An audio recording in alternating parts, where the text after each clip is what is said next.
Thank you so much. आङो बिराद मोजां मोनदों दिनै मावनो मोननानै बेबायदि मोनसे गोदान प्रजेक्ट जिहेतु लेयार फिल्म प्रडाक्शनाव ओंखारगोन आरो फर द फार्स्ट टाइम आङो बिराद मोजां मोनसे प्रफेशनेल राइटारजों आं खामानि मावनो मोनदों स' I am very glad Assamese film इन्डास्ट्रिनि सासे मुंदांखा एक्टर बिथाङा जों फाव खालामदों नोंथाङाबो माबायदि फिल खालामदों फार्स्टलि आं बिराद गावखौनो फर्चुनेट मोनदों जे आङो बिबेक बराजों खामानि मावनो मोनदों होननानै जिहेतु बेनि फार्स्ट डेब्युट जोंनि बर' इन्डास्ट्रियाव स' आइ एम भेरि ग्लेड जे आइ एम हिज फार्स्ट को एक्टर बर' इन्डास्ट्रियावहाय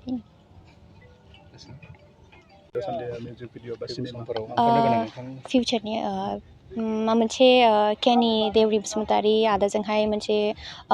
मुभि सावरायदों जोङो ओमफ्रायहाय मस्टलि बाय आगस्ट शुटआ जानो हागौ आं बुंनो हाथ'वा but I am also' very excited looking forward to that औ फिचार फिल्म नोंथाङा गोसोना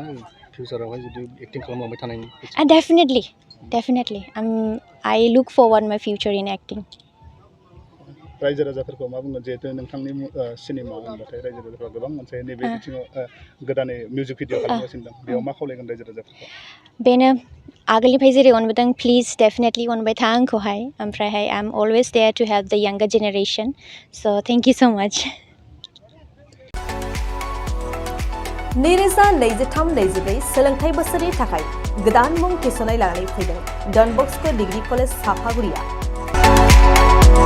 देग्लायनिफ्राय डन बस्को डिग्री कलेज साफागुरियाव बेचलर अफ आर्ट्स एबा BA नि सेथि सेमिस्टारनि गोदानै मुं थिसननाया दायो सोलिगासिनो दं चिरां जिल्लानि साफागुरियाव थानाय डन बस्को डिग्री कलेजआ देग्लायनिफ्राय BA थाखोनि सेथि सेमिस्टारनि थाखाय गोदानै एडमिशन लानायजों लोगोसे बड' इक'नमिक्स इंलिश एडुकेशन हिस्टरी आरो पलिटिकल साइन्स आयदानि थाखाय BA अनार्सनिबो खाबु दं